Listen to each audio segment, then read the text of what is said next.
អ្នកខ្លំមើលស្ថានភាពកម្ពុជាលើកឡើងថាកម្ពុជាមិនអាចប្តឹងថៃជំវិញចំនួនព្រំដែនលើករណីតំបន់មុំ3ប្រាសាទតំបន់ធំប្រាសាទតំបន់តូចនិងប្រាសាទតាក្របីទៅតុលាការយុត្តិធម៌អន្តរជាតិ ICJ បានឡើយដោយសារតែភាគីថៃបានបដិសេធមិនទទួលស្គាល់យុត្តាធិការរបស់តុលាការអតីតនាយទាហានជាន់ខ្ពស់នៃភាគីរណសេររំដោះប្រជាពលរដ្ឋខ្មែរលោកជុំឈៀងបានសរសេរនៅលើកណនី Facebook របស់លោកកាលពីចុងសប្តាហ៍កន្លងទៅថាកម្ពុជាអាចប្តឹងថៃទៅតុលាការយុត្តិធម៌អន្តរជាតិបានលុះត្រាតែស្ថិតក្រោមលក្ខខណ្ឌ2ទី1គឺភាគីថៃព្រមទទួលស្គាល់យុត្តាធិការរបស់ ICJ មុននឹងកម្ពុជាបានប្តឹងហើយទី2គឺថៃទទួលស្គាល់យុត្តាធិការរបស់ ICJ ក្រោយកម្ពុជាដាក់ពាក្យបណ្ដឹងលើសំណុំរឿងព្រំដែននេះលោកបញ្យល់ថាតាមលក្ខខណ្ឌទី1ភាគីថៃបានប្រកាសមិនទទួលស្គាល់យុត្តាធិការ ICJ តាំងពីឆ្នាំ1960មកម្ល៉េះដូច្នេះកម្ពុជាមិនអាចប្តឹងថៃទៅកាន់តុលាការ ICJ បានឡើយចំណែកលក្ខខណ្ឌទី2បើភាគីថៃប្រកាសទទួលស្គាល់យុត្តាធិការតុលាការនេះសារជាថ្មីទោះបីជាខ្លួនធ្លាប់បដិសេធក៏ដោយនោះតុលាការនឹងអាចដំណើរការពាក្យបណ្ដឹងរបស់កម្ពុជាបានដោយសារតែភាគីថៃអាចទទួលយកការសម្រេចរបស់តុលាការនេះដែលគេហៅថាជាមូលដ្ឋាននៃការពង្រីកសមត្ថកិច្ចប៉ុន្តែទាំងលក្ខខណ្ឌទី1និងទី2ហាក់គ្មានសង្ឃឹមទេដូច្នេះការដឹកដៃភាគីថៃទៅកាន់តុលាការអន្តរជាតិដោយការព្រមព្រៀងពីភាគីថៃគឺមិនអាចទៅរួចជាដាច់ខាតលោកជុំឈៀងអះអាងថា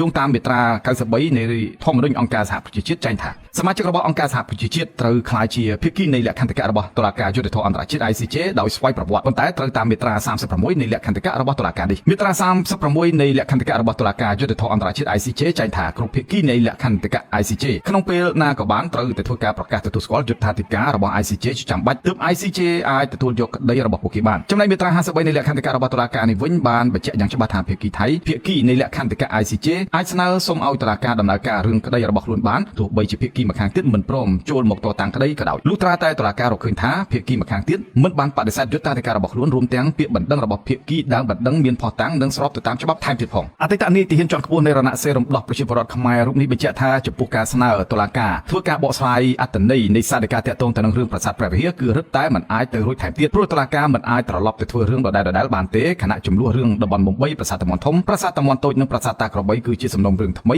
ដែលនៅក្រៅក្របខ័ណ្ឌនៃសាធិការឆ្នាំ1962នោះកាលពីថ្ងៃទី16ខែមិថុនាឆ្នាំ2025ប្រធានព្រឹទ្ធសភាលោកហ៊ុនសែនបានអះអាងថាកម្ពុជាបានប្តឹងថៃទៅកាន់តុលាការអន្តរជាតិរួចរាល់ហើយជុំវិញសំណុំរឿងនៅតំបន់មុំ3ប្រាសាទតំបន់ធំប្រាសាទតំបន់តូចនិងប្រាសាទតាក្របីចំណែកនាយករដ្ឋមន្ត្រីកម្ពុជាលោកហ៊ុនម៉ាណែតបានអះអាងកាលពីថ្ងៃទី16ខែមិថុនាដែលថាលិខិតផ្លូវការរបស់កម្ពុជាបានប្រគល់ដោយផ្ទាល់ដៃជូនលោកក្រឡាបេជី Philippe Gautier នៅឯតុលាការយុត្តិធម៌អន្តរជាតិ ICJ រួចទៅហើយនៅថ្ងៃទី16ខែមិថុនាឆ្នាំ2025លោកហ៊ុនម៉ាណែតបញ្ជាក់ថាកម្ពុជាមិនបានដកថយពីការប្រើប្រាស់យន្តការច្បាប់តាមរយៈតុលាការអន្តរជាតិ ICJ ដើម្បីស្វែងរកដំណោះស្រាយបញ្ហាព្រំដែនកម្ពុជាថៃនៅប្រាសាទតំបន់ធំប្រាសាទតំបន់តូចប្រាសាទតាក្របីនិងតំបន់មុំ3ចរខាយ៉ាងណាក៏ដោយអតីតនាយករដ្ឋមន្ត្រីស្ដីទីថៃដែលទើបតែបញ្ចប់តំណែងលោកភូមិធម្មវិជ័យដិតឆៃបានអះអាងកាលពីថ្ងៃទី4ខែមិថុនាឆ្នាំ2025ក្នុងពេលដែលលោកនៅជារដ្ឋមន្ត្រីការពារជាតិថៃថាគោលនយោបាយរបស់ថៃមិនទទួលស្គាល់យុត្តាធិការ